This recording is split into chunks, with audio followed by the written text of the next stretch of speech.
ಮಾತರ್ಮೇ ಮಾತರಿಶ್ವನ್ನ ಪಿತರತುಲಗುರೋ ಭ್ರಾತರಿಷ್ಟಾಪ್ತಬಂಧೋ ಸ್ವಾಮಿನ್ ಸರ್ವಾಂತರಾತ್ಮನ್ನ ಜರ ಜರ ಇತರ್ಜನ್ಮ ಮೃತ್ಯಾಮಯಾನಾಂ ಗೋವಿಂದೇ ದೇಹಿ ಭಕ್ತಿಂ ಭವತಿ ಚ ಭಗವನ್ನೂರ್ಜಿತಾಂ ನಿರ್ನಿಮಿತ್ತಾಂ ನಿರ್ವ್ಯಾಜಾಂ ನಿಶ್ಚಲಾಂ ಸದ್ಗುಣಗಣಬೃಹತೀಂ ಶಾಶ್ವತೀಮಾಶುದೇವ ನಾರಾಯಣಂ ನಮಸ್ಕೃತ್ಯ ನರಂ ಚೈವ ನರೋತ್ತಮಂ ದೇವೀಂ ಸರಸ್ವತೀಂ ವ್ಯಾಸಂ ತತೋ ಗ್ರಂಥಜಯಮುದೀರಯೇ ವಿಜಾನತಾಂ ಅವಿತ್ತಸ್ಯ ಮಧ್ವಸ್ಯ ಜಗತಿ ಗುರೋಃ ಪೂರ್ವಾಚಾರ್ಯಮಹಿಷ್ಠಾನಾಂ ಇಯಂ ಪ್ರಣತಿಮಾಲಿಕಾ.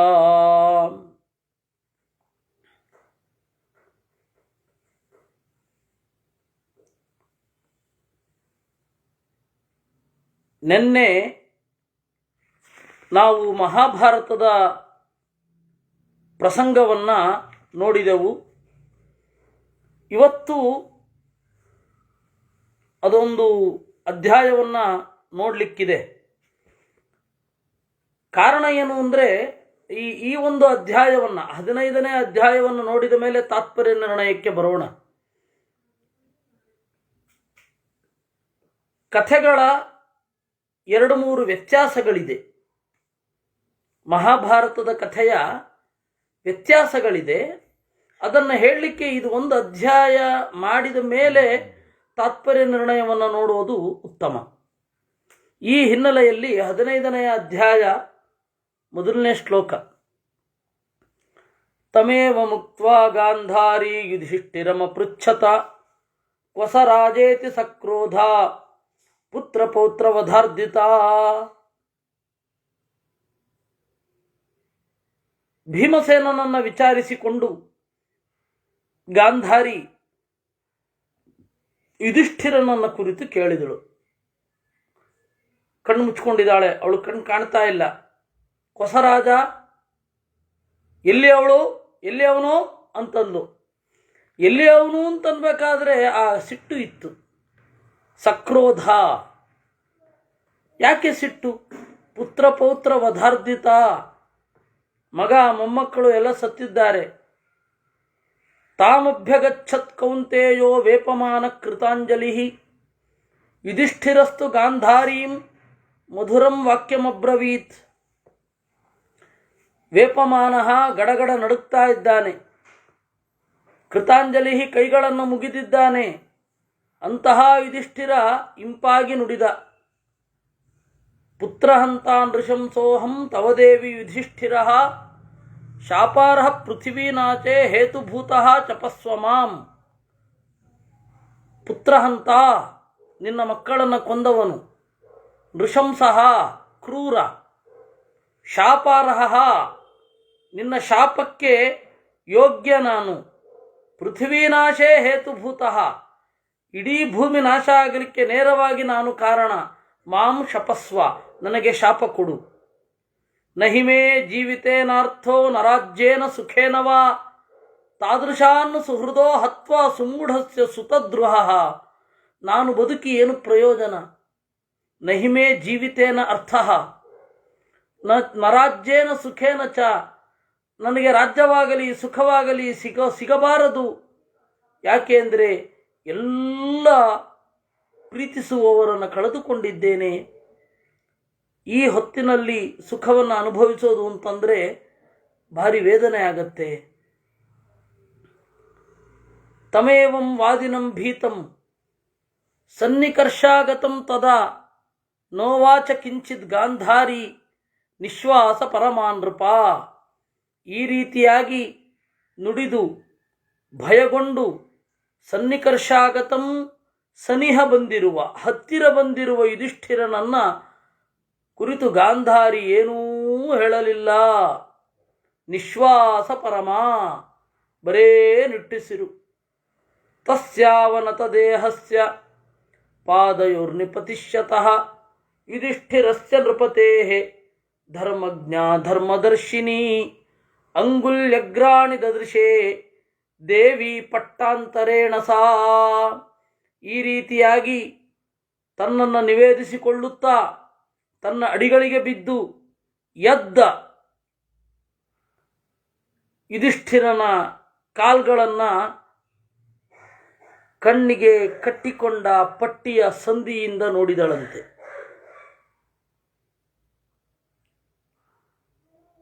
ಅಂಗುಲ್ಯಗ್ರಾಣಿದ ದೃಶೆ, ಅವನ ಬೆರಳುಗಳು ಮಾತ್ರ ಕಾಣಿಸಿದವು. ತತಸ್ಸ ಕುನುಖೀಭೂತೋ ದರ್ಶನೀಯ ನಖೋ ನೃಪಃ ತಂ ದೃಷ್ಟ್ವಾ ಥಾರ್ಜುನೋ ಗಚ್ಚತ್ ವಾಸುದೇವಸ್ಯ ಪೃಷ್ಠತಃ.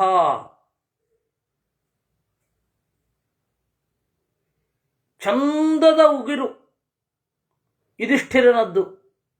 ಅವಳ ದೃಷ್ಟಿ ಬಿದ್ದು ಉಗುರು ಸುಟ್ಟೋಯ್ತು. ಖುನಖೀಭೂತಃ, ಕೆಟ್ಟ ಉಗುರಾಗಿ ಹೋಯಿತು. ಅದನ್ನು ನೋಡಿ ತಂ ದೃಷ್ಟ್ವಾ ಥಾರ್ಜುನೋ ಗಚ್ಚತ್ ವಾಸುದೇವಸ್ಯ ಪೃಷ್ಠತಃ, ಅರ್ಜುನ ಕೃಷ್ಣನ ಹಿಂದೆ ಸರಿದು ನಿಂತ. ಸರಬರ ಸದ್ದಾಯಿತು ಅವಳಿಗೆ. ಓ, ನನ್ನ ಸಿಟ್ಟಿನಿಂದ ಏನೋ ಆಗಿದೆ ಅಂತ ಹೇಳಿ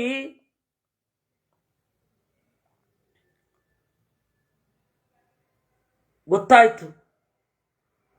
ಸಾಂತ್ವಯಾಮಾಸ ಮಾತೃವತ್, ಅವಳಲ್ಲಿನ ಮಾತೃವಾತ್ಸಲ್ಯ ಜಾಗೃತ ಆಯಿತು. ಕ್ಷಣಿಕ ಸಿಟ್ಟಷ್ಟೇ ಅದು, ಏನು ಹೆದರ್ಕೋಬೇಡಿ ಅಂತ ಸಾಂತ್ವನಗೊಳಿಸಿದಳಂತೆ. ಗಾಂಧಾರಿ ವಿಗತ ಕ್ರೋಧ ಸಾಂತ್ವಯಾಮಾಸ ಮಾತೃವತ್. ತೇ ಪಾಂಡವಾಸ್ತನುಜ್ಞಾತ ಮಾತರಂ ವೀತಮತ್ಸರಾಹ ಅಭ್ಯಗಚ್ಚಂತ ಸಹಿತಾಹ ಪೃಥಾಂ ಪೃಥುಲವಕ್ಷಸಃ.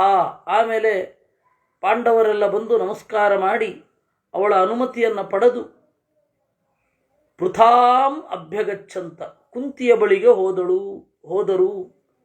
ಚಿರಸ್ಯ ದೃಷ್ಟ್ವಾ ಪುತ್ರಾನ್ಸ್ತಾನ್ ಪುತ್ರಾದಿಭಿರಭಿಪ್ಲುತ ಬಾಷ್ಪಮಾಹಾರಯಾಮಾಸ ವಸ್ತ್ರೇಣಾವೃತ್ಯ ವೈಮುಖಂ. 13 ವರ್ಷದ ಮೇಲೆ ಒಂದು 5-6 ತಿಂಗಳಾಗೋಗಿದೆ ಕುಂತಿ. 13 ವರ್ಷ, 5 ಜನ ಮಕ್ಕಳ ದರ್ಶನ ಇಲ್ಲ. ಶತ್ರುವಿನ ಮನೆಯಲ್ಲಿ ಕುಳಿತಿದ್ದಾಳೆ. ಎಂತಹ ಗಟ್ಟಿ ಸಂಕಲ್ಪ ಇರಬೇಕು ಆ ಹೆಣ್ಣುಮಗಳದ್ದು. ಅದಕ್ಕೆ ವೇದವ್ಯಾಸರು ಮಹಾಭಾರತದ ಮೈನ್ ಪಾಯಿಂಟ್ ಯಾವುದು ಅಂತ ಹೇಳುವಾಗ ಅವರೊಂದು ಮಾತು ಹೇಳ್ತಾರೆ. ಕ್ಷತ್ತು ಪ್ರಜ್ಞಾಂ ಧೃತಿಂ ಕುಂತ್ಯಾಹ ಗಾಂಧಾರ್ಯಾಹ ಧರ್ಮಶೀಲತಾಂ ಅನಯಂ ಧರ್ತರಾಷ್ಟ್ರಾಣಾಂ ವ್ಯಾಸವೂಚೆ ಮಹಾಯಚಾಹ ಅಂತ ಆದಿಪರ್ವದಲ್ಲಿ 1ನೇ ಅಧ್ಯಾಯದಲ್ಲೇ ಹೇಳ್ತಾರೆ. ಕ್ಷತ್ತು ಪ್ರಜ್ಞಾ, ಮಹಾಭಾರತ ವಿದುರನ ಪ್ರಜ್ಞೆಯನ್ನು ಕುರಿತು ಹೇಳುತ್ತಾ ಇದೆ. ಗಾಂಧಾರಿಯ ಧರ್ಮಶೀಲತೆಯನ್ನು ಕುರಿತು ಹೇಳುತ್ತಾ ಇದೆ. ಧೃತಿಂ ಕುಂತ್ಯಾಹ, ಕುಂತಿಯ ಧೈರ್ಯ. ಶತ್ರುವಿನ ಮನೆಯಲ್ಲಿಯೇ ಅವಳು ಕಳೆದ್ಲು. ಪ್ರತಿಕೂಲ ಪರಿಸರದಲ್ಲಿಯೇ ಬಹಳಷ್ಟು ವರ್ಷಗಳ ಕಾಲ ಕಳೆದು ಆಮೇಲೆ ಮಕ್ಕಳ ರಾಜ್ಯದಲ್ಲಿ ಒಂದು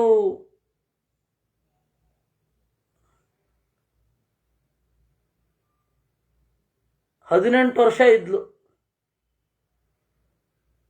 18 ವರ್ಷ ಮಕ್ಕಳ ರಾಜ್ಯದಲ್ಲಿ ಇದ್ದದ್ದು. ಆಮೇಲೆ ಅವರನ್ನು ಬಿಟ್ಟು ಹೊರಟ್ಲು. ಆ ತಾಯಿಯ ಧೈರ್ಯ ಎಂಥದ್ದು! ಧೃತಿಂ ಕುಂತ್ಯಾಹ, ಅದನ್ನು ಹೇಳಲಿಕ್ಕೆ ಹೊರಟಿರೋದು ಅಂತ ನೋಡಿ. 13 ವರ್ಷ ಆಗಿದೆ. 13 ವರ್ಷದ ಮೇಲೆ ಕೆಲವು ತಿಂಗಳಾಗಿದೆ. ಮಕ್ಕಳನ್ನು ನೋಡೇ ಇರಲಿಲ್ಲ. ಈಗ ತಡಿಲಿಕ್ಕಾಗಲಿಲ್ಲ. ಬಾಷ್ಪಮಾಹಾರಯಾಮಾಸ ವಸ್ತ್ರೇಣಾವೃತ್ಯ ವೈಮುಖಂ, ಮೋರೆಯನ್ನ ಬಟ್ಟೆಯಿಂದ ಮುಚ್ಚಿ ಅತ್ತಳಂತೆ. ಅಪಶ್ಯದೇನಾನ್ ಶಸ್ತ್ರೌಘೈ ಬಹುಧಾ ಪರಿವೀಕ್ಷತಾನ್. ತನ್ನ ಮಕ್ಕಳನ್ನು ನೋಡ್ತಾಳೆ. ಮುಖ ಹಾಗೇ ಇದೆ, ಅಲ್ಲಿ ಅಲ್ಲಿ ಆಯುಧದ ಪೆಟ್ಟು ಬಿದ್ದಿದೆ. ಇಡೀ ಮೈತುಂಬ ಗಾಯ. ಎಲ್ಲೋ ಕೆರೆದದ್ದು, ಹೆರದದ್ದು, ಚುಚ್ಚಿದ್ದು, ಕೊಚ್ಚಿದ್ದು, ಮುಚ್ಚಿದ್ದು, ಇದನ್ನೆಲ್ಲ ನೋಡಿದ್ಲು. ಚುಚ್ಚಿದ್ದು ಎಲ್ಲ. ಸತಾನ್ ಏಕೈಕಶ ಪುತ್ರಾನ್ ಸಂಸ್ಪೃಶಂತಿ ಪುನಃ ಪುನಃ ಅನ್ವಶೋಚತ ದುಃಖಾರ್ತಾಂ ದ್ರೌಪದೀಂ ನಿಹತಾತ್ಮಜಾಂ. ಒಬ್ಬೊಬ್ಬರನ್ನೇ ಮೈ ಇಡೀ ಸವರುದಳಂತೆ. ಕುಂತಿ ತನ್ನ ಮಕ್ಕಳ ತೋಳುಗಳನ್ನು, ಎದೆಯನ್ನು, ಹೊಟ್ಟೆಯನ್ನು, ಬೆನ್ನನ್ನು, ತಲೆಯನ್ನು, ಹಿಂಗತ್ತನ್ನು ಎಲ್ಲ ಸವರುದಳು. ಮುಖವನ್ನು ಸವರಿ ಆ ಯುದ್ಧದ ತೀವ್ರತೆಯನ್ನು ಅವಳು ಅನುಭವಿಸಿದ್ದು ಹಾಗೆ. ಅಲ್ಲಿಂದ ಮುಂದೆ ಬಂದಾಗ ದ್ರೌಪದಿಯನ್ನು ನೋಡಿದಳು. ಆ ದ್ರೌಪದಿಯ ಜೊತೆಗೆ ಕುಂತಿ ಏನು ಮಾತನಾಡಿದ್ಲು ಅನ್ನೋದನ್ನು ಆಮೇಲೆ ನೋಡೋಣ. ಈಗ ತಾತ್ಪರ್ಯ ನಿರ್ಣಯಕ್ಕೆ ಬರೋಣ. ತಾತ್ಪರ್ಯ ನಿರ್ಣಯದಲ್ಲಿ ನಾನು ಏನು ನಿರೂಪಣೆ ಮಾಡುತ್ತೇನೆ ಅದನ್ನು ಮಾಡಿ ಆಮೇಲೆ ಮಹಾಭಾರತದ ಕಥಾ ನಿರೂಪಣೆಗೂ ತಾತ್ಪರ್ಯ ನಿರ್ಣಯದಲ್ಲಿ ಆ ಕಥೆಯನ್ನು ತೆಗೆದುಕೊಂಡ ರೀತಿಯನ್ನು ನೋಡೋಣ. ಮಹಾಭಾರತ ತಾತ್ಪರ್ಯ ನಿರ್ಣಯ 204ನೇ ಶ್ಲೋಕದಿಂದ, ತಪ್ಪಿದ್ರೆ 205ನೇ ಶ್ಲೋಕದಿಂದ ನಾನು ಓದ್ತೇನೆ. ಸ್ವಬುದ್ಧಿ ದೋಷಾದತಿ ಪಾಪಶೀಲ ಪುತ್ರಾಖ್ಯ ಪಾಪಾನಿ ವಿವರ್ಧಯಿತ್ವ ನೀತೋ ವಶಂತೈ ಫಲಮದ್ಯ ಭುಂಜನ್ ನ ಕ್ರೋಧಿತುಂ ಚಾರ್ಹಸಿ ಭೀಮಸೇನೇ. ಕೃಷ್ಣ ಧೃತರಾಷ್ಟ್ರನಿಗೆ ಹೇಳಿದ, ಪಾಪಾಹಿತೇ ಬುದ್ಧಿರದ್ಯಾಪಿ ರಾಜನ್. ಏನಯ್ಯ ದೊರೆ, ಈ ಹೊತ್ತಿಗೂ ನಿನ್ನ ದುಷ್ಟ ಬುದ್ಧಿ ಬಿಟ್ಟಿಲ್ಲ ಅಲ್ವಾ? ಪಾಪಾಹಿತೇ ಬುದ್ಧಿರದ್ಯಾಪಿ, ಅದ್ಯಾಪಿ ಇವತ್ತಿಗೂ, ಈ ಹೊತ್ತಿಗೂ, ಈಗಲೂ ನಿನ್ನ ಬುದ್ಧಿ ಪಾಪಿಷ್ಠವೇ ಆಗಿದೆ. ಸ್ವಬುದ್ಧಿ ದೋಷಾತ್, ನಿನ್ನ ಬುದ್ಧಿ ದೋಷದಿಂದ ಅತಿ ಪಾಪಶೀಲರಾದ ಪುತ್ರರ ಪಾಪಗಳನ್ನು ಚೆನ್ನಾಗಿ ಬೆಳೆಸಿ, ವಶಂನೀತಃ ಅವರು ನಿನ್ನನ್ನು ಕೈಗೆ ತೆಗೆದುಕೊಂಡ್ರು, ಅದರ ಫಲವನ್ನು ಈಗ ನೀನು ಉಣ್ಣುತ್ತಾ ಇದ್ದಿ. ಅದ್ಯ ಫಲಂ ಭುಂಜನ್. ಆದ್ದರಿಂದ ಭೀಮಸೇನೆ, ಭೀಮನಲ್ಲಿ ಕ್ರೋಧಿತುಂ, ಮುನಿಸು ತೋರಲು ನಚಾರ್ಹಸಿ, ನಿನಗೆ ಅರ್ಹತೆ ಇಲ್ಲ. ಯಾವ ಅರ್ಹತೆ ಇದೆಯಪ್ಪ ನಿನಗೆ? ಕೋಪಗೊಳ್ಳಲಿಕ್ಕೆ ಒಂದು ರೈಟ್ಸ್ ಬೇಕಲ್ಲ. ಇತ್ಯುಕ್ತೆ ಶಾಂತಬುದ್ಧೈವ ರಾಜ್ಞಾಹೂತೋ ವೃಕೋದರಃ ಅಭ್ಯವಂದತ ತತ್ಪಾದೌ ಅನುಜಾದ್ಯಾಶ್ಚ ತಸ್ಯಯೇ. ಈ ರೀತಿ ಹೇಳಿದಾಗ ಶಾಂತ ಬುದ್ಧೈವ, ಮತ್ತೆ ಅವನಿಗೆ ಕನ್ವಿನ್ಸ್ ಆಗಿ ಮನಸ್ಸಿನ ಕಶ್ಮಲಗಳೆಲ್ಲ ಒಂದು ಸ್ವಲ್ಪ ಆಚೆ ಹೋಗಿ ಬುದ್ಧಿ ಶಾಂತ ಆಯಿತು ಧೃತರಾಷ್ಟ್ರನದ್ದು. ಇನ್ನೊಮ್ಮೆ ಭೀಮಸೇನನನ್ನು ಕರೆದ, ನಮಸ್ಕಾರ ಮಾಡಿದ್ರು. ವಜ್ರಾಚ್ಚ ದೃಢದೇಹತ್ವಾತ್ ಅವಿಕಾರೇ ವೃಕೋದರೇ ನ ದೋಷೋ ವಿವೃತೋಸ್ಯ ಸ್ಯಾತ್ ಇತಿ ಕೃಷ್ಣೇನ ವಂಚಿತಃ. ವಜ್ರಕ್ಕಿಂತ ಗಟ್ಟಿಯಾದ ದೇಹ ಇರುವುದರಿಂದಲೂ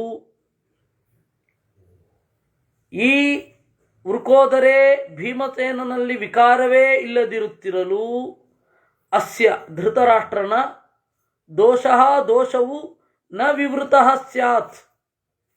ಧೃತರಾಷ್ಟ್ರನಲ್ಲಿರುವ ದೋಷ ಯಾರಿಗೂ ಗೊತ್ತೇ ಆಗ್ತಾ ಇರಲಿಲ್ಲ. ಆದ್ದರಿಂದಾಗಿ ಕೃಷ್ಣ ಏನು ಮಾಡಿದ್ದು, ಉಕ್ಕಿನ ಪ್ರತಿಮೆಯನ್ನು ಅಡ್ಡ ಇಟ್ಟಿದ್ದು. ಅದರಿಂದ ಜಗತ್ತಿಗೆ ಗೊತ್ತಾಯಿತು. ಇನ್ನು ಇವನ ಕಶ್ಮಲ ಎಲ್ಲ ಒಂದು ಸ್ವಲ್ಪ ಹೋಯ್ತಲ್ವಾ.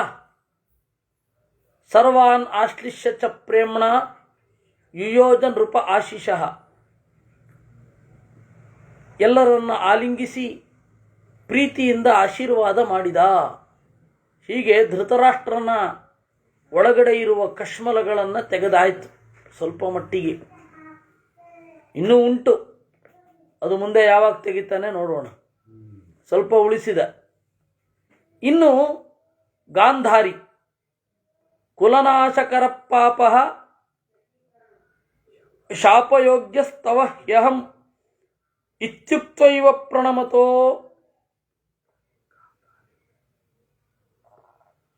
ಗಾಂಧಾರೀ ಸುಪದಾಂಗುಲೀ ತದರ್ಶ ಧರ್ಮರಾಜಸ್ಯ ಪಟ್ಟಾಂತೇನ ಪ್ರಕೋಪಿತ. ಕುಲಗಳನ್ನು ನಾಶ ಮಾಡಿದ ಪಾಪಿಷ್ಠನಾದ ನಿನ್ನ ಶಾಪಕ್ಕೆ ಅರ್ಹನಾದ ಈ ಯುಧಿಷ್ಠಿರ ಬಂದಿದ್ದೇನೆ ತಾಯಿ ಅಂತ ಹೇಳಿ ನಮಸ್ಕಾರ ಮಾಡುವ ಯುಧಿಷ್ಠಿರನ ಕಾಲುಗಳನ್ನು ಸುಪದಾಂಗುಲೀಹಿ ಚಂದದ ಕಾಲುಗಳನ್ನು ಪಟ್ಟಾಂತೇನ ಪಟ್ಟಿ ಅಂತ ಏನು ಕನ್ನಡದಲ್ಲಿ ಹೇಳ್ತೇವೆ ಅದೇ ಪಟ್ಟ, ಕಣ್ಣಿಗೆ ಕಟ್ಟಿದ ಪಟ್ಟಿ, ಕಣ್ಪಟ್ಟಿಯ ಸಂಧಿಯಿಂದ ನೋಡಿದಳು. ನಮ್ಮ ಗುರುಗಳು ಒಂದು ಕೋಶವನ್ನು ಅಲ್ಲಿ ಉಲ್ಲೇಖ ಮಾಡ್ತಾರೆ. ಪಟ್ಟಃ ಪೇಷಣ ಪಾಷಾಣೆ ವ್ರಣಾದೀನಾಂಚ ಬಂಧನೆ. ಪಟ್ಟ ಅಂತ ಹೇಳಿದರೆ ಪೇಷಣ ಪಾಷಾಣ,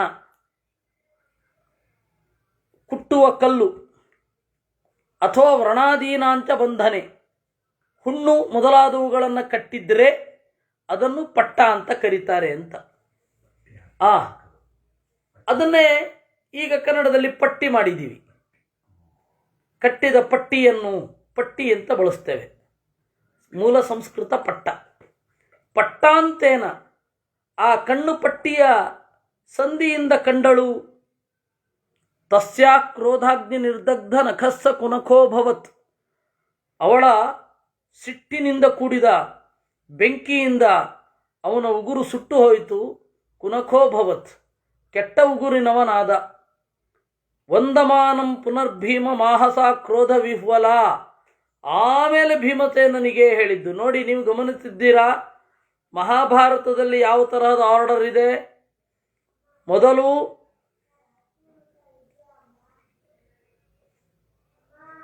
ಧರ್ಮರಾಜ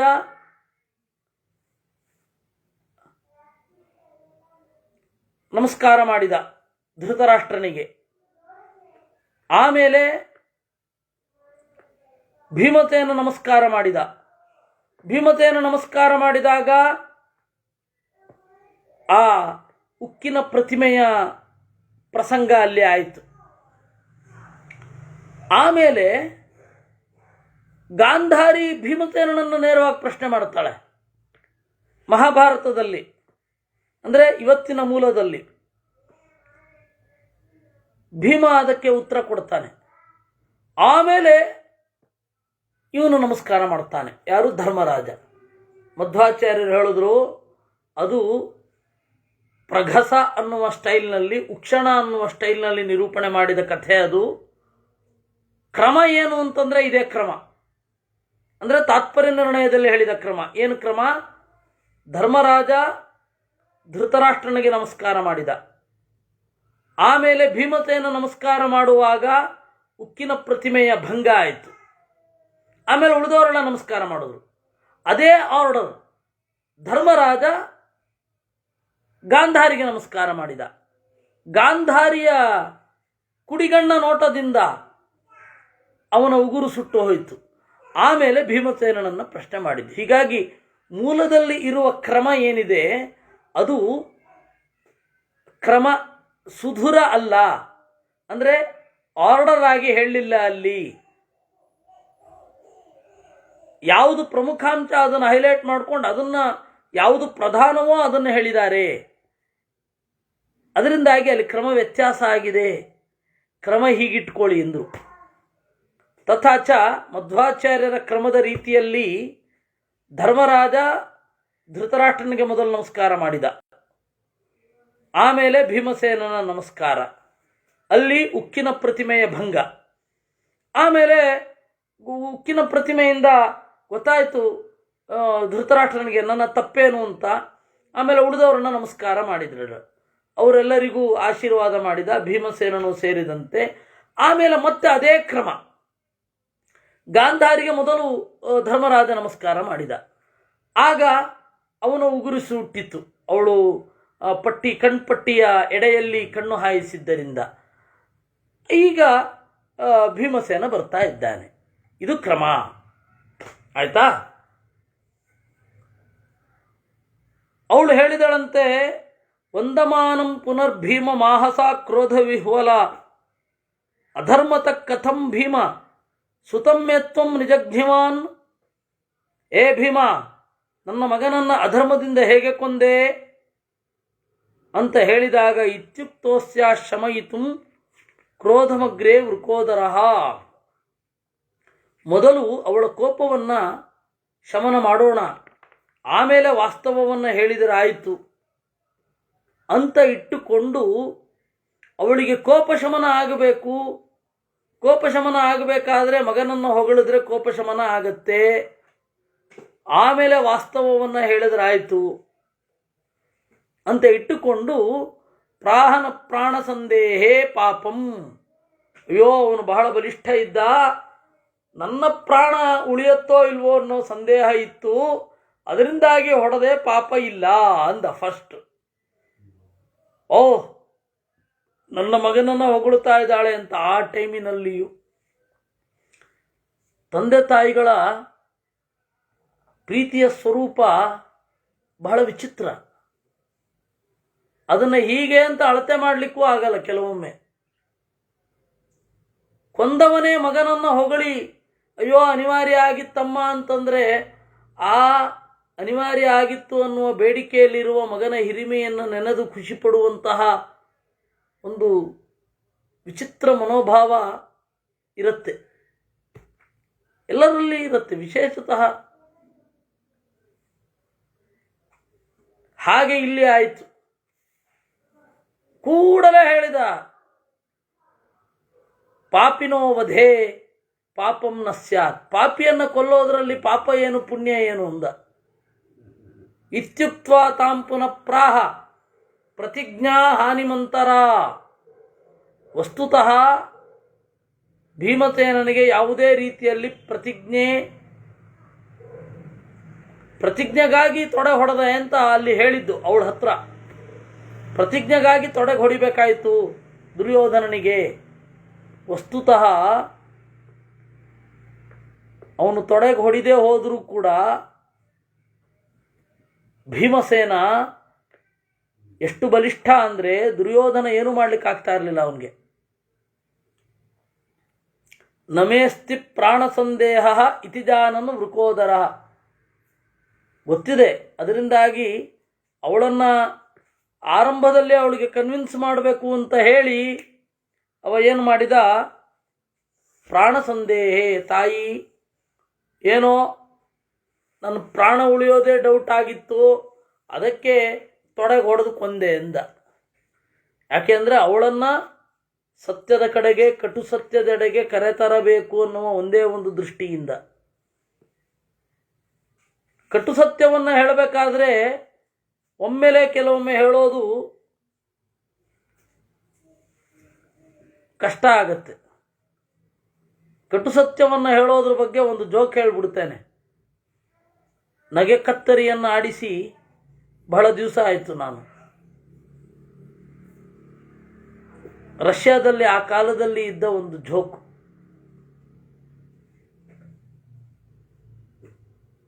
ಕಮ್ಯುನಿಸ್ಟರು ಒಬ್ಬ ರೈತನನ್ನು ಕೇಳಿದರಂತೆ, ಏನೋ ಆಲೂಗೆಡ್ಡೆ ಬೆಳೆ ಎಲ್ಲ ಚೆನ್ನಾಗಿ ಬೆಳೀತಾ ಇದೆಯೇನೋ? ಬೆಳೀತಾ ಇದೆ ಸ್ವಾಮಿ ಇಂದ ಅವನು. ಎಷ್ಟು ಬೆಳೆದಿದೆ? ಅಯ್ಯೋ, ಆಲೂಗೆಡ್ಡೆ ಮೂಟೆಯನ್ನು ಒಂದ್ರ ಮೇಲೆ ಒಂದು ಹಾಕಿದರೆ ಸ್ವರ್ಗಕ್ಕೆ ತಲುಪಿಬಿಟ್ಟು ದೇವರನ್ನು ನೋಡ್ತೇವೆ ಅಂದಂತೆ. ದೇವರಿರೋದು ಸುಳ್ಳಲ್ವೇನೋ ಅಂದ ಅವನು, ಸರ್ವಾಧಿಕಾರಿ. ಹಾಗೇನೆ ಆಲೂಗೆಡ್ಡೆನೂ ಸ್ವಾಮಿ ಅನ್ಬಿಟ್ಟಂತೆ. ಕಟು ಸತ್ಯವನ್ನು ಹೇಳುವ ಮೊದಲು ನಾವು ಆ ಕಟು ಸತ್ಯಕ್ಕೆ ಕೇಳುಗರನ್ನು ರೆಡಿ ಮಾಡಬೇಕು. ಹಾಗೆ ಭೀಮಸೇನ ಒಳ್ಳೆ ಮನೋವಿಜ್ಞಾನಿ. ಆ ಕಟು ಸತ್ಯಕ್ಕೆ ತಯಾರು ಮಾಡಿದ. ಯಾರನ್ನ? ಗಾಂಧಾರಿಯನ್ನ. ಅದಕ್ಕೇನು ಹೇಳ್ದ? ಅಯ್ಯೋ, ನನ್ನ ಪ್ರಾಣ ಉಳಿಯುತ್ತೋ ಇಲ್ವೋ ಅಂತ ಡೌಟ್ ಇತ್ತು, ತಾಯಿ ಅದರಿಂದಾಗಿ ತೊಡಗೆ ಹೊಡೆದು ಬಿಟ್ಟೆ. ಮತ್ತೆ ಪ್ರತಿಜ್ಞೆ ಇದ್ದದ್ದು ಹಾಗಲ್ವಾ ಅಂದ. ಅಂದರೆ ಪ್ರತಿಜ್ಞೆಗಾಗಿ ಹೊಡೆದದ್ದು, ಪ್ರಾಣ ಸಂದೇಹ ಏನೂ ಇರಲಿಲ್ಲ ಅಂತ. ಯಥಾ ಪ್ರತಿಜ್ಞಂ ಭ್ರಾತೃವ್ಯಾನ್ ರಣೇ ಮಮ ನಿಜಘ್ನುಚಃ ಕ್ವಾಧರ್ಮ ಕ್ಷತ್ರ ಜಾತೇಸ್ತು ತದ್ಧಾನೋ ಜೀವಿತಂ ನಹಿ. ಕ್ಷತ್ರಿಯರಿಗೆ ಪ್ರತಿಜ್ಞೆಯನ್ನು ಈಡೇರಿಸಿಕೊಳ್ಳುವುದರಲ್ಲಿ ಅಧರ್ಮ ಇಲ್ಲ. ತದ್ಹಾನವು ಪ್ರತಿಜ್ಞೆ ನಾಶ ಆಯಿತು ಅಂದರೆ ಜೀವಿತಂ ನಹಿ, ಜೀವನ ಇಲ್ಲ. ನಿಮಗೆ ಕ್ಷತ್ರಿಯ ಧರ್ಮಕ್ಕೆ ಅಥವಾ ಕ್ಷತ್ರಿಯ ರಾಜರಿಗೆ ಅವತ್ತು ಪ್ರತಿಜ್ಞೆ ಎಷ್ಟು ಮುಖ್ಯ ಆಗಿತ್ತು ಅಂತಂದರೆ, ಒಂದು ಸಂಗತಿ ಹೇಳ್ತೇನೆ. ರುಗ್ಮಿ ಅಂತ ಒಬ್ಬ ಇದ್ದ, ರುಗ್ಮಿಣಿಯ ಅಣ್ಣ. ಅವನು ಪ್ರತಿಜ್ಞೆ ಮಾಡಿದ್ದ, ನಾನು ಕೃಷ್ಣನನ್ನು ಸೋಲಿಸಿ ರುಗ್ಮಿಣಿಯನ್ನ ಕರೆತರದಿದ್ದರೆ ನಾನು ನಗರದ ಒಳಗಡೆಯೇ ಪ್ರವೇಶ ಮಾಡಲ್ಲ ಅಂತ. ಜೀವಿತದ ಕಡೆಗಾಲದವರೆಗೂ ಅವನು ಪ್ರವೇಶ ಮಾಡಲಿಲ್ಲ. ಯಾಕೆಂದರೆ ಕೃಷ್ಣನನ್ನು ಸೋಲಿಸ್ಲಿಕ್ಕಾಗಲಿಲ್ಲ, ರುಕ್ಮಿಣಿಯನ್ನು ತಡೆಯಲಿಕ್ಕಾಗಲಿಲ್ಲ. ಕಡೆಗೆ ಊರ ಹೊರಗಡೆ ಭೋಜಕಟ ಅಂತನ್ನುವ ಒಂದು ಜಾಗವನ್ನು ನಿರ್ಮಾಣ ಮಾಡಿ, ಒಂದು ನಗರವನ್ನು ನಿರ್ಮಾಣ ಮಾಡಿ ಅಲ್ಲೇ ಇದ್ದುಬಿಟ್ಟ. ಊರು ಒಳಗಡೆ ಬರಲೇ ಇಲ್ಲ. ಪ್ರತಿಜ್ಞಾ ಹಾನಿ ಅನ್ನೋದು ಕ್ಷತ್ರಿಯರಿಗೆ ಅಷ್ಟು ಮುಖ್ಯ ಆಗಿತ್ತು. ಆ ಪ್ರತಿಜ್ಞೆಯನ್ನು ಈಡೇರಿಸಿಕೊಳ್ಳಲಿಕ್ಕೆ ನಾನು ಹೊಡೆದೆ ಅಂದ. ಹಾಗೆ ಜರಾಸಂಧನದ್ದು ಒಂದು ಪ್ರತಿಜ್ಞೆ ಇತ್ತು, ನಾನು ಮುಳುಗೋಲ್ಲ ಗಂಗಾ ನದಿಯಲ್ಲಿ. ಯಾಕೆ ಅಂದರೆ ಗಂಗಾ ನದಿ ಅನ್ನೋದು ದೇವರ ಅಡಿಗಳಿಂದ ಹುಟ್ಟಿದೆ ಆದ್ದರಿಂದ ಅಂತ. ಭೀಮಸೇನ ತ್ಯಾಗದ ಅವನನ್ನು ಅದರಲ್ಲೇ ಮುಳುಗಿಸಿದ್ದು. ಅದರಿಂದಾಗಿ ಪ್ರತಿಜ್ಞಾ ಪಾಲನೆ ಅಂತನ್ನೋದು ಕ್ಷತ್ರಿಯರ ಜೀವನದಲ್ಲಿ ಅತ್ಯಂತ ಉತ್ಕಟವಾದ ಧರ್ಮ. ನೋಡಿ, ಇಲ್ಲಿ ಹೇಳ್ತಾನೆ, ನನ್ನ ಪ್ರತಿಜ್ಞೆ ಇತ್ತು,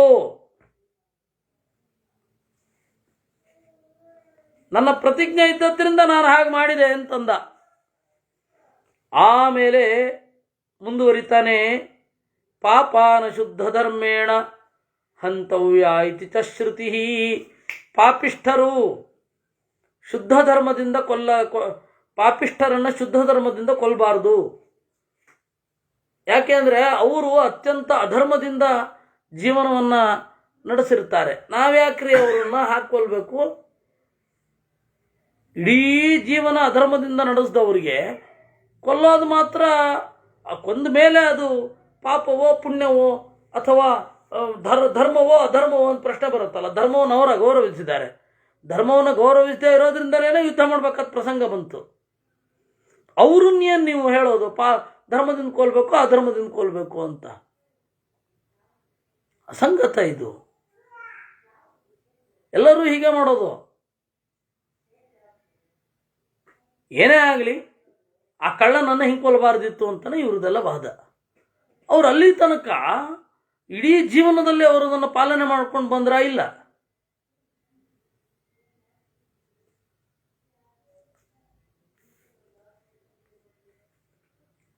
ಅಥೋ ಸುರಾನ್ನೈ ಕೃತಿಕಾನ್ ಅನ್ಯವತ್ ಪಾಪಹನನಂ ಪಾಪಾಯೇತ್ಯಾಹ ಹಿ ಶ್ರುತಿ. ಶ್ರುತಿ ವೇದವು ಪಾಪಿಷ್ಠರನ್ನ ಧರ್ಮದಿಂದ ಕೊಂದರೆ ಪಾಪ ಅಂತ ಹೇಳಿದೆ. ಅಥೋ ಸುರಾನ್ ನೈಕೃತಿಕಾನ್ ನಿಕೃತ್ಯಾಘ್ನಂತಿ ದೇವತಾ. ದೇವತೆಗಳು ಕೂಡ ದೈತ್ಯರನ್ನ ಅಧರ್ಮದಿಂದ ಕೊಲ್ಲೋದಿದೆ. ನಿಕೃತ್ಯ ನಿಕೃತಿಂ ಹನ್ಯ ನಿಕೃತ್ಯ ನೈವ ಧಾರ್ಮಿಕಂ ಇತಿ ಶ್ರುತಿರಿಹಿ ಪರಮ ಪಠ್ಯತೆ ಪೈಂಗಿಭಿಃ ಸದಾ. ಪೈಂಗಿ ಶ್ರುತಿ ಹೇಳುತ್ತೆ, ನಿಕೃತಿಯಿಂದ ಅಂದರೆ ಕೆಡುಕತನದಿಂದ, ಕೇಡಿನಿಂದ ಕೇಡನ್ನು ಕೊಲ್ಲಬೇಕು, ಮೋಸವನ್ನು ಮೋಸದಿಂದಲೇ ಹತ್ತಿಕ್ಕಬೇಕು, ಧಾರ್ಮಿಕನನ್ನು ಹಾಗೆ ಕೊಲ್ಲಬಾರದು. ಇತಿ ಶ್ರುತಿರಿಹಿ ಪರಮ ಪಠ್ಯತೆ ಪೈಂಗಿಭಿಃ ಸದಾ. ಹೀಗೆ ವೇದ ಇದೆ. ಇತ್ಯುಕ್ತಾತಂ ಪುನಃ ಪ್ರಾಹ ಕಥಂತೆ ನರಶೋಣಿತಂ ಪೀತಂ ನರೇಣೈವ ಸತ ನ ಪೀತಮಿತಿ ಸೋಬ್ರವೀತ್. ಅದಕ್ಕೆ ಅವಳು ಕೇಳಲ್ಲ, ಆಯ್ತಪ್ಪ, ನನ್ನ 100 ಜನರು ಹೀಗೆ ಕೊಂದಿ, ದುರ್ಯೋಧನನನ್ನು ಹಿಂಗೆ ಕೊಂದಿ, ಆದರೆ ದುಶ್ಯಾಸನನ ಎದೆಬೆಗೆದು ರಕ್ತ ಕುಡಿದೆಯಲ್ಲ, ತಪ್ಪಲ್ವಾ ಅದು? ಪೀತಂ ನರೇಣೈವ ಸತ, ಮನುಷ್ಯನಾಗಿದ್ದು ರಕ್ತಪಾನ ಮಾಡಬಾರದಲ್ವಾ ಇನ್ನೊಬ್ಬ ಮನುಷ್ಯನದ್ದು? ನಪೀತ ಮಿತಿ ಸೋಬ್ರವೀತ್, ಅದಕ್ಕೆ ಅವನು ಹೇಳಿದ ನಾನು ಕುಡಿಯಲಿಲ್ಲ ಎಂದ ಭೀಮ. ದಂತಾಂತರಂ ನಮೇ ಪ್ರಾಪ ಶೋಣಿತಂ ತತ್ಸು ತಸ್ಯತೆ ಪ್ರತಿಜ್ಞಾ ಪಾಲನಾಯಾಪಿ ಪ್ರತಿಕರ್ತುಂಚ ತತ್ಕೃತಂ. ಹಲ್ಲಿನ ಒಳಗಡೆ ಅದು ನುಸುಳಲೇ ಇಲ್ಲ.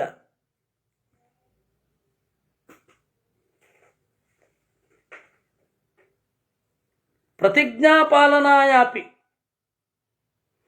ಪ್ರತಿಜ್ಞಾ ಪಾಲನೆಗಾಗಿ ನಾನು ಹಾಗೆ ಮಾಡಿದ್ದು. ಮತ್ತೆ ಭೀಷಣಾಯ ಚ ಶತ್ರುಣಾಂ ಪೀತವಚ್ಚ ಪ್ರದರ್ಶಿತಂ, ಶತ್ರುಗಳನ್ನು ಹೆದರಿಸಬೇಕು ಅಂತ ಕುಡಿದಂತೆ ತೋರಿಸಿದೆ. ವೇದದೃಷ್ಟಶ್ಚ ಧರ್ಮೋಯಂ ಅತಿ ಪಾಪಜನಂ ಪ್ರತಿ, ಅತ್ಯಂತ ಪಾಪಿಷ್ಠರಾದ ಜನರನ್ನು ಹೆದರಿಸಬೇಕು, ಅದರಿಂದಾಗಿ ನಾನು ಹಾಗೆ ಮಾಡಿದ್ದು. ಇತ್ಯುಕ್ತೋ ವಾಚ ನೈವಾಂಧ ದ್ವಯಸ್ಯಾಸ್ಯ ವೃಕೋದರ ಜ್ಞತಾ ಪುತ್ರ ಶತಂ ಯಷ್ಟಿ ಮಾತ್ರಂ ನೋರ್ವರಿತಂ ಚೋರ್ವರಿತಂ ತ್ವಯಾ. ಆಗ ಅವಳು ಹೇಳಿದ್ಲು, ಅಲ್ಲಪ್ಪ, ಇಬ್ಬರು ಮುದುಕರಿದ್ದೇವೆ, ಕುರುಡರಿದ್ದೇವೆ, 100 ಜನರನ್ನ ಕೊಲ್ಲುವಾಗ ಒಬ್ಬರನ್ನ ಉಳಿಸ್ಬೇಕು ಅಂತ ಅನ್ನಿಸ್ಲಿಲ್ವಾ ಅಲ್ವಾ? ತಾಮಾಹ ಭೀಮ ಪಾಪಿಷ್ಠ ವಧಯೋಗ್ಯಾಪರಾಧಿನಃ ಸರ್ವೇ ಹತಾ ಇತಿ ಪುನಃ ಸಾಹ ಏನಾಕೃತಸ್ತವ. ಆಮೇಲೆ ಭೀಮಸೇನ ಹೇಳಿದ, ಎಲ್ಲರೂ ಪಾಪಿಷ್ಠರೇ, ಎಲ್ಲರೂ ಸಾವಿಗೆ ಯೋಗ್ಯವಾದ ಅಪರಾಧವಂ ಗೈದವರೇ, ಅದಕ್ಕಾಗಿ ಎಲ್ಲರನ್ನ ಕೊಂದಿದ್ದೇನೆ. ಅವರು ಮಾಡದ ಒಂದು ಪಾಪ ತೋರಿಸಿಬಿಡು ನೀನು. ಅಪರಾಧಸ್ಥ ಏಕೋಪಿ ಖಿನ್ನಾಸ್ತಿ ತ್ಯವದತ್ಸತಾಂ, ಒಂದೇ ಒಂದು ಅಪರಾಧ ಅವರು ಮಾಡದೇ ಇರೋದು ತೋರಿಸ್ಬಿಡು. ಅಪರಾಧ ಅಂತ ಏನೇನಿದೆ ಎಲ್ಲ ಮಾಡಿದ್ದಾರೆ. ಸರ್ವೈ ಸಮೇತೈ ಕೃಷ್ಣಸ್ಯ ಬಂಧನಾಯ ವಿನಿಶ್ಚಿತಂ, ಎಲ್ಲರೂ ಒಟ್ಟು ಸೇರಿ ಕೃಷ್ಣನ ಬಂಧನಕ್ಕಾಗಿ ನಿಶ್ಚಯ ಮಾಡಿದ್ರು. ಅನ್ಯಾನಿ ಚ ಸುಪಾಪಾನಿ ಕೃತಾನ್ಯತ್ರ ಪುರಾಪಿಚ, ಈ ಹಿಂದೆ ನಂತರ ಎಲ್ಲ ಸಂದರ್ಭದಲ್ಲಿ ಎಲ್ಲ ತರಹದ ಪಾಪಗಳನ್ನೂ ಮಾಡಿದ್ದಾರೆ. ವಾಸುದೇವಂ ಸಭಾಸಂಸ್ಥಂ ಭ್ರುವಾಣಂ ಧರ್ಮ ಸಂಹಿತಂ ಪುನಃ ಪುನರವಜ್ಞಾಯ ಯಾಂತಂ ದುರ್ಯೋಧನಂ ಬಹಿಃ ಸರ್ವೇನ್ವಗಚ್ಚನ್ನಿತ್ಯಾದಿನ್ಯಭಿಪ್ರೇತ್ಯ ಯುಧಿಷ್ಠಿರಃ. ಸ್ವಯಂ ಕೃಷ್ಣ ಸಭೆಯಲ್ಲಿ ಇದ್ದುಕೊಂಡು ಯೋಗ್ಯವಾದದ್ದೇನು ಅಂತ ಹೇಳ್ತಾ ಇದ್ದಾನೆ. ಅವನು ಒಳ್ಳೆಯದನ್ನು ಹೇಳ್ತಾ ಇರುವಾಗ ದುರ್ಯೋಧನ ಬೆನ್ನು ತಿರುಗಿಸಿಕೊಂಡು ಸಿಟ್ಟಿನಿಂದ ಹೋದ. ಅವನು ಹಿಂದೆ ಹೋಗ್ತಾ ಇದ್ದಾಗ ಎಲ್ಲರೂ ಹಿಂಬಾಲಿಸಿಕೊಂಡು ಹೋದರು. ಇದೆಲ್ಲ ಅಪರಾಧ ಅಲ್ವಾ? ಅವರನ್ನ ಶಿಕ್ಷಣ ಮಾಡಲಿಕ್ಕೆ ಯೋಗ್ಯಳಿಲ್ಲ ನೀನು. ಪುನಃ ಪುನರವಜ್ಞಾಯ ನೈಕೋಪ್ಯನಪರಾಧೀಮೇ ಸ್ವಯಂ ತಾನನುಶಕ್ಷಿತು ಅಸಮರ್ಥಾಮಯಿ ಕ್ರೋಧಂ ಕಿಂ ಕರೋತಿ ನಿರರ್ಥಕಂ. ಅವ್ರಿಗೆ ಬುದ್ಧಿವಾದ ಹೇಳಲಿಕ್ಕೆ ಆಗಲಿಲ್ಲ ನಿನ್ನ ಕೈನಲ್ಲಿ. ನನಗೆ ನನ್ನ ಮೇಲೆ ಸಿಟ್ಟು ನಿನಗೆ. ಇತ್ಯುಕ್ತ ಸಾಭವತ್ ತೂಷ್ಣೀಂ ಕ್ರಮಾತ್ ಸರ್ವೈಶ್ಚ ಪಾಂಡವೈಃ ವಂದಿತಾ ವ್ಯಾಸವಾಕ್ಯಾಚ್ಚ ಕಿಂಚಿತ್ ಚಾಂತಾತ ಸಾಭವತ್. ಆಮೇಲೆ ವೇದವ್ಯಾಸರ ಮಾತಿನಿಂದ ಸ್ವಲ್ಪ ಶಾಂತಳಾದಳು. ತಸ್ಯಾಯಾಶ್ಚ ಸ್ನುಷಾಃ ಸರ್ವಾಃ ತಾಭಿಃ ಸಹ ಪುರಸ್ಕೃತಾಂ ಕೃತ್ವಾ ತಂ ಧೃತರಾಷ್ಟ್ರಂಚ ವಿದುರಾದೀಂಶ್ಚ ಸರ್ವಶಃ ಪಾಂಡವ ಪ್ರಧನಸ್ಥಾನಂ ಸಭಾರ್ಯಾಃ ಪೃಥಯಾ ಸಹ ಕೃಷ್ಣಾಭ್ಯಾಂ ಚ ಯಯುಸ್ತತ್ರ ಗಾಂಧಾರ್ಯಾಃ ತಪಸೋಬಲಂ. ಆಮೇಲೆ ಎಲ್ಲ ಸೊಸೆಯಂದಿರಿಂದ ಕೂಡಿಕೊಂಡು ಧೃತರಾಷ್ಟ್ರ ಗಾಂಧಾರಿಯರನ್ನು ಕರೆದುಕೊಂಡು ವಿದುರ ಮೊದಲಾದವರನ್ನು ಕರೆದುಕೊಂಡು ಪಾಂಡವರು ಪ್ರಧನಸ್ಥಾನಂ ಯಯುಹು, ಯುದ್ಧಕ್ಕೆ ಅಂತ ಹೋದರು. ಯುದ್ಧ ನಡೆದ ಜಾಗಕ್ಕೆ ಎಲ್ಲ ಹೆಣ್ಣುಮಕ್ಕಳನ್ನು ಕರ್ಕೊಂಡು ಹೋದರು. ಅಲ್ಲಿ ಕುಂತಿಯೂ ಇದ್ದಾಳೆ, ದ್ರೌಪದಿಯೂ ಇದ್ದಾಳೆ, ದುರ್ಯೋಧನಾದಿಗಳ ಎಲ್ಲ ಹೆಂಡಿರಿದ್ದಾರೆ, ವಿಶೇಷತಃ ಗಾಂಧಾರಿ ಧೃತರಾಷ್ಟ್ರರಿದ್ದಾರೆ. ಪಾಂಡವರ ಬೆಂಗಾವಲಿಗೆ ದೇವರು 2 ರೂಪಗಳಿಂದ ಅಲ್ಲಿದ್ದಾನೆ, ಕೃಷ್ಣ ಮತ್ತು ವೇದವ್ಯಾಸ. ಕೃಷ್ಣ ಮತ್ತು ವೇದವ್ಯಾಸ ರೂಪದಿಂದ ಅವರನ್ನು ರಕ್ಷಣೆ ಮಾಡಲಿಕ್ಕೆ ಅಂತ ದೇವರು ಬಂದಿದ್ದಾನೆ. ಇಲ್ಲಿಯ ತನಕ ನಾವು ತಾತ್ಪರ್ಯ ನಿರ್ಣಯವನ್ನು ನೋಡಿ ಮತ್ತೆ ಮಹಾಭಾರತದ ಪ್ರಧಾನ ಕಥಾ ಪ್ರವಾಹಕ್ಕೆ ಬರೋಣ. ನೋಡಿ, ಮಹಾಭಾರತದಲ್ಲಿ ಇವ್ರು ಭೇಟಿಯಾಗಿದ್ದೇ ರಣರಂಗದಲ್ಲಿ ಅಂತಂದರು. ಆದರೆ ತಾತ್ಪರ್ಯ ನಿರ್ಣಯದಲ್ಲಿ ಹೇಳಿದ್ರು ಇಲ್ಲ, ಮೊದಲು ಭೇಟಿಯಾಗಿದ್ದು ಹಸ್ತಿನಪುರದಲ್ಲಿ. ಹಸ್ತಿನಪುರದಿಂದ ಬಂದವರೇ ಇವ್ರನ್ನೆಲ್ಲ ಕರ್ಕೊಂಡು ಕುರುಕ್ಷೇತ್ರಕ್ಕೆ ಮರಳಿ ಬಂದರು ಅಂತ ಆಚಾರ್ಯರು. ಅಲ್ಲಿ ಮಹಾಭಾರತದಲ್ಲಿ ಇದನ್ನು ಪ್ರಾತಿಲೋಮ್ಯ ಅನ್ನುವ ಕಥನದ ಸ್ಟೈಲ್ನಲ್ಲಿ ಹೇಳ್ಬಿಟ್ಟಿದ್ದಾರೆ. ಈ ಎಲ್ಲ ಘಟನೆಗಳು ನಡೆದದ್ದೇ ಕುರುಕ್ಷೇತ್ರದಲ್ಲಿ ಅಂತ ಅವ್ರದ್ದು ಮಹಾಭಾರತದಲ್ಲಿ ನೋಡಿದ್ರೆ ಗೊತ್ತಾಗತ್ತೆ. ಆದರೆ ಮಧ್ವಾಚಾರ್ಯರು ಹೇಳಿದ್ರು ಇಲ್ಲ, ಅದು ಪ್ರಾತಿಲೋಮ್ಯ, ಮುಂದೆ ಬರೋದನ್ನು ಮೊದಲೇ ಹೇಳ್ಬಿಟ್ರು ಬಂದಿದ್ದಾರೆ ಅಂತ. ಆದರೆ ಈ ಘಟನೆ ನಡೆದದ್ದು ಎಲ್ಲಿ ಅಂತಂದರೆ, ಈ ಉಕ್ಕಿನ ಪ್ರತಿಮೆಯನ್ನು ಹೊಡೆದದ್ದು, ಆಮೇಲೆ ಯುಧಿಷ್ಠಿರನ ಉಗುರುಗಳೆಲ್ಲ ಕಪ್ಪಾಗಿದ್ದು, ಇವುಗಳೆಲ್ಲ ಆಗಿದ್ದು ಹಸ್ತಿನಪುರದಲ್ಲಿ. ಸ್ವಯಂ ಪಾಂಡವರು ಇವರೆಲ್ಲರನ್ನೂ ಯುದ್ಧರಂಗಕ್ಕೆ ಕರ್ಕೊಂಡು ಹೋದರು ಅಂತ. ಅದರಿಂದಾಗಿ ವೇದವ್ಯಾಸರು ಇಲ್ಲಿ ಬಳಸಿದ ಟೆಕ್ನಿಕ್, ಕಥನ ಶೈಲಿ ಯಾವುದು? ಪ್ರಾತಿಲೋಮ್ಯ.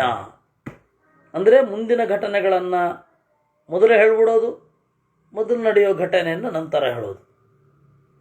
ಆ ತರಹದ ವ್ಯತ್ಯಾಸ ಪ್ರಾತಿಲೋಮ್ಯಾದಿಗಳ ಶೈಲಿಯಲ್ಲಿ ಇದನ್ನು ನಮಗೆ ಕಟ್ಟಿಕೊಟ್ಟಿದ್ದಾರೆ. ಸರಿ, ಮಹಾಭಾರತಕ್ಕೆ ಬಂದಾಗ 15ನೆಯ ಅಧ್ಯಾಯದಲ್ಲಿ ಪಾಂಚಾಲಿ ಆರ್ಯೇ ಪೌತ್ರಾ ಹೃತಾ ಸರ್ವೇ ಸೌಭದ್ರತಹಿತಾಗತಾ ನತ್ವಾಂ ತೇದ್ಯಾಭಿಗಚ್ಚಂತಿ ಚಿರದೃಷ್ಟಾಮನಿಂದಿತೆ. ದ್ರೌಪದಿ ಜೋರಾಗಿ ಅಳುತ್ತಾ ಅತ್ತೆಯನ್ನು ಕುರಿತು ಹೇಳಿದಳಂತೆ, ಅತ್ತೆ, ಇನ್ನು ಯಾವತ್ತೂ ನಿನ್ನ ಮೊಮ್ಮಕ್ಕಳು ನಿನ್ನನ್ನು ನೋಡಲಾರರು. ನೀನು ಮೊಮ್ಮಕ್ಕಳನ್ನು ನೋಡಿ ಬಹಳ ದಿವಸ ಆಯಿತು, ಮಕ್ಕಳನ್ನು ನೋಡಿ ಎಷ್ಟು ದಿವಸ ಆಯಿತೋ ಸರಿಸುಮಾರು ಅಷ್ಟೇ ದಿವಸ ಮೊಮ್ಮಕ್ಕಳನ್ನು ನೋಡಿಯೂ ಆಯಿತು.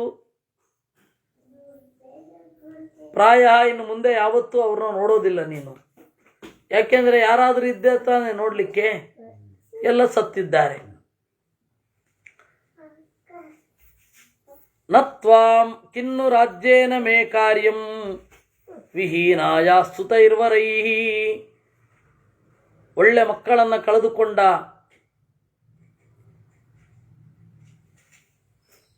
ನಾನು ಈ ರಾಜ್ಯವನ್ನು ಕಟ್ಟಿಕೊಂಡು ಏನು ಮಾಡಲಿ? ತಾಂ ಸಮಾಶ್ವಾಸಯಾಮಾಸ ಪೃಥಾ ಪೃಥುಲಲೋಚನಾಂ ಉತ್ಥಾಪ್ಯಂಕೇನ ರುದತೀಂ ಶೋಕಲಾಲಸಾಂ. ಇವಳೇ ಅಳ್ತಾ ಇದ್ದಾಳೆ ಕುಂತಿ. ಅವಳನ್ನು ಆಸನದಲ್ಲಿ ತಾನು ಕೂತ್ಕೊಂಡಿದ್ದವಳು ದ್ರೌಪದಿಯನ್ನು ತನ್ನ ತೊಡೆಯ ಮೇಲೆ ಇರಿಸಿಕೊಂಡಳಂತೆ.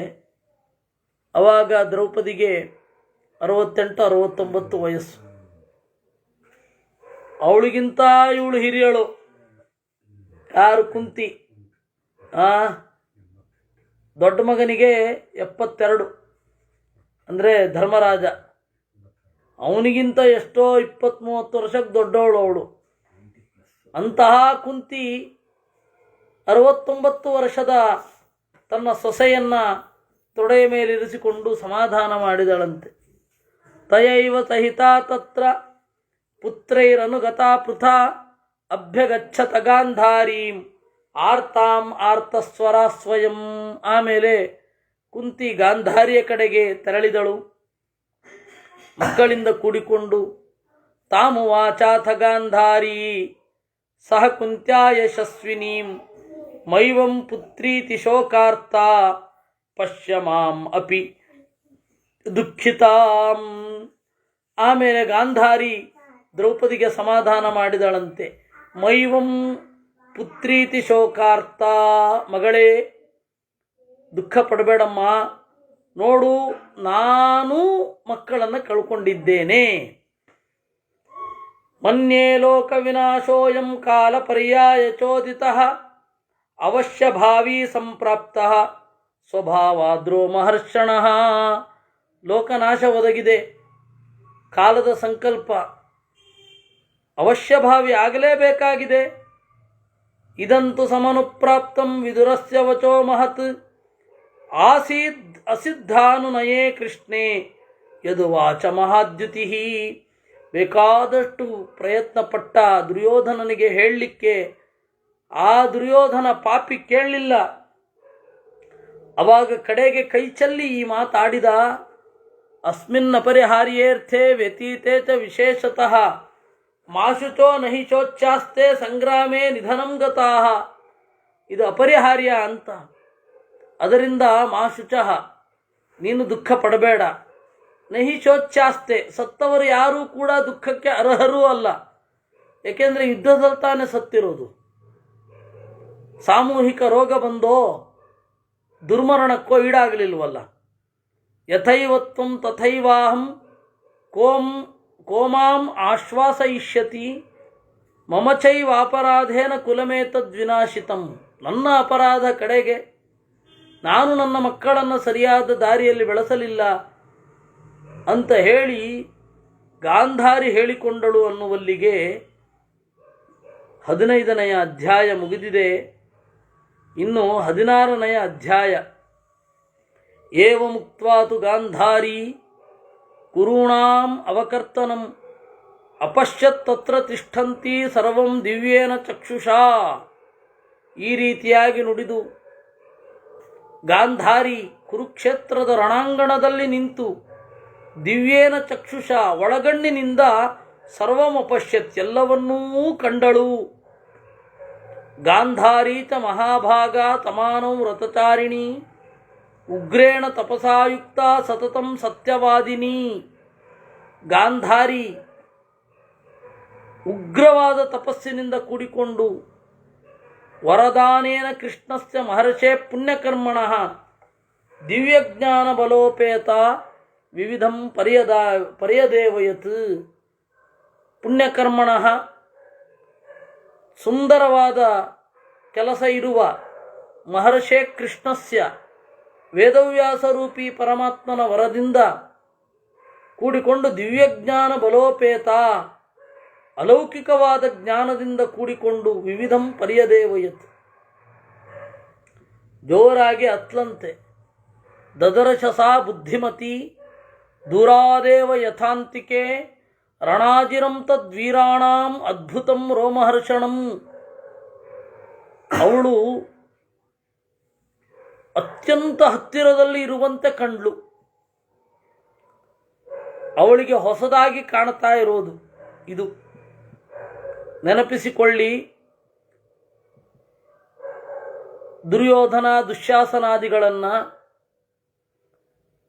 ಯಾರನ್ನೂ ಕಣ್ಣಿನಿಂದ ಕಂಡಿಲ್ಲ ಅವಳು. ಕೇವಲ ಮುಟ್ಟಿ ಮಾತ್ರ ಗೊತ್ತು. ದುರ್ಯೋಧನ ಯಾರು, ದುಶ್ಯಾಸನ ಯಾರು ಅಂದರೆ ಮುಟ್ಟಿದ್ರೆ ಗೊತ್ತಾಗತ್ತೆ, ಅವಳಿಗೆ ನೋಡಿದ್ರೆ ಗೊತ್ತಾಗೋದಿಲ್ಲ. ಆದರೆ ಅಂಥವಳಿಗೆ ಆ ಹೆಣವನ್ನು ನೋಡಿದ ಕೂಡಲೇ ಇದು ದುರ್ಯೋಧನನದ್ದು ಅಂತ ಗೊತ್ತಾಗುವ ಹಾಗೆ ವೇದವ್ಯಾಸರು ಕೊಟ್ಟರಲ್ಲ, ಅವ್ರದ್ದೆಂಥ ಅದ್ಭುತವಾದ ಶಕ್ತಿ.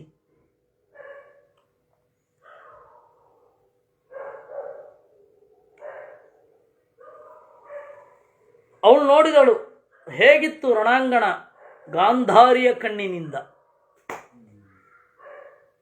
ಅಸ್ಥಿಕೇಶ ಪರಿಸ್ತೀರ್ಣಂ, ಮೂಳೆ ಕೂದಲು, ರುಧಿರೌಘ ಪರಿಪ್ಲುತಂ, ನೆತ್ತರ ಹರಿವು, ಶರೀರೈರ್ಬಹುತಾಹಸ್ರೈರ್ ವಿನಿಕಿರಣಂ ತಮಂತತಃ, ಸಾವಿರಾರು ಶರೀರಗಳು, ಯೂನಾಂ ಗಜಾನಾಂ ಅಶ್ವಾನಾಂ ಆವೃತಂ ರುಧಿರಾಚನೈ ಶರೀರೈರಸಿರಶ್ಕೈಶ್ಚ ವಿದೇಹೈಶ್ಚ ಶಿರೋಗಣೈ, ಯುವಕರು, ಆನೆಗಳು, ಕುದುರೆಗಳು, ಈ ಎಲ್ಲ ತರಹದ ದೇಹಗಳು. ರುಧಿರಾಜನೈ ಆವೃತಂ, ಮಾಂಸ ಉಣ್ಣುವ ಪ್ರಾಣಿಗಳು ಎಲ್ಲ ಆಕ್ರಮಿಸಿಕೊಂಡಿವೆ.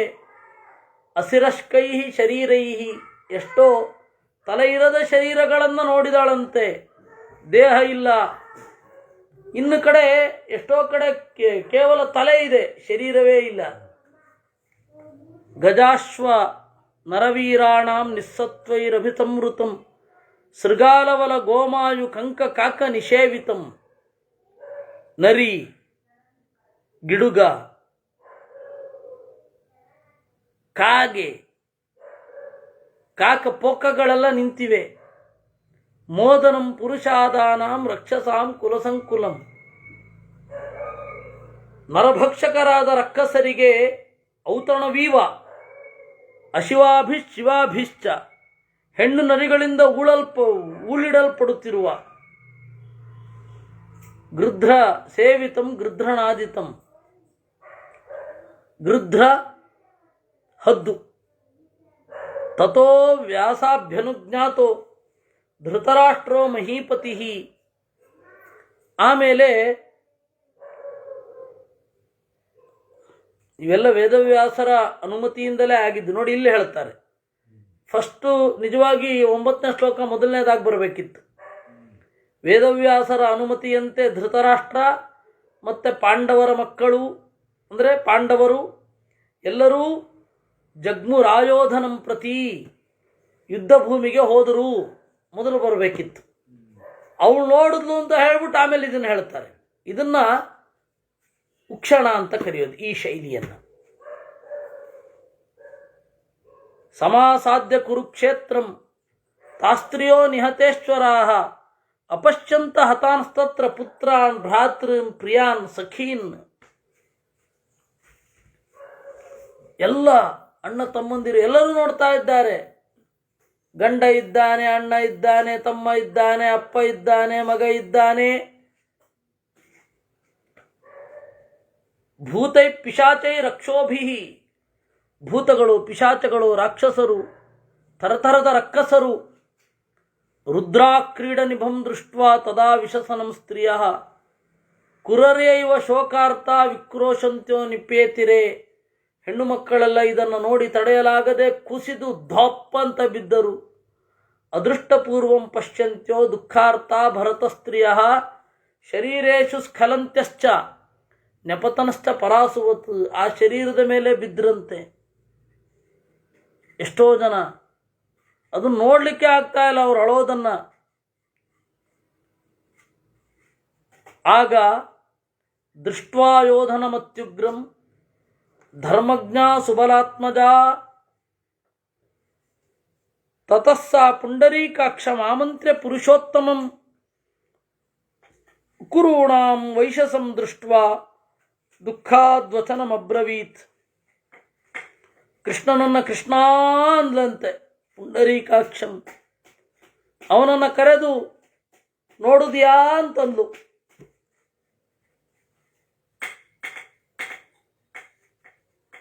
ಸೋಮವಾರ ಮಾತಾಡ್ತಾಳಾಯ್ತಾ. ವಸ್ತುತಃ ಇದನ್ನ ಇಲ್ಲಿಂದ ನೀವು ವಿಶೇಷತಃ ಅಲಂಕಾರ ಶಾಸ್ತ್ರದಲ್ಲಿ ಈ ಶ್ಲೋಕಗಳನ್ನು ಬಹಳ ಬಳಸ್ಬಿಟ್ಟಿದ್ದಾರೆ. ಅಯಂ ಸ ರಸನೋತ್ಕರ್ಷಿ ಪಿನಸ್ತನ ವಿಮರ್ದನ ಇತ್ಯಾದಿ ಇತ್ಯಾದಿ ಶ್ಲೋಕಗಳು ಇಲ್ಲಿ ಮುಂದೆ ಬರುತ್ತೆ. ಅದನ್ನು ಅಲಂಕಾರ ಶಾಸ್ತ್ರದವರು ಯಾದ್ವಾ ತದ್ವಾ ಬಳಸ್ಕೊಂಡಿದ್ದಾರೆ. ಅಂದರೆ ಅವರ ವಿಲಾಪದ ಬೇರೆ ಬೇರೆ ಬೇರೆ ಬೇರೆ ತರಹ ಅಳ್ತಾರೆ. ಅಳ್ಬೇಕಾದ್ರೆ ಒಂಥರ ಅಳ್ತಾರೆಯೇ, 10 ತರಹ ಅಳ್ತಾರೆ. ಆ ಎಲ್ಲ ಅಳುವಿನಲ್ಲಿರುವ ಧ್ವನಿಗಳನ್ನು, ಓರೆ ಕೋರೆ, ಹಾವ ಭಾವ, ಬಾಗು ಬಳಕು ಎಲ್ಲವನ್ನೂ ಕೂಡ ಅಲಂಕಾರ ಶಾಸ್ತ್ರದವರು ಬಳಸ್ಕೊಂಡಿದ್ದಾರೆ. ದುಃಖದಲ್ಲಿ ಅಳುವಾಗ ಏನೇನೆಲ್ಲ ಅಲಂಕಾರಗಳು, ಚೆನ್ನಾಗಿ ಮಾತನಾಡಬೇಕು ಅಂತ ಬರಲ್ಲ, ಆ ತರಹ ಹೆಂಗೆ ಮಾತನಾಡ್ತಾರೆ ಅಂತ. ಅದನ್ನು ನಾವು ಸೋಮವಾರದಿಂದ ನೋಡೋಣ.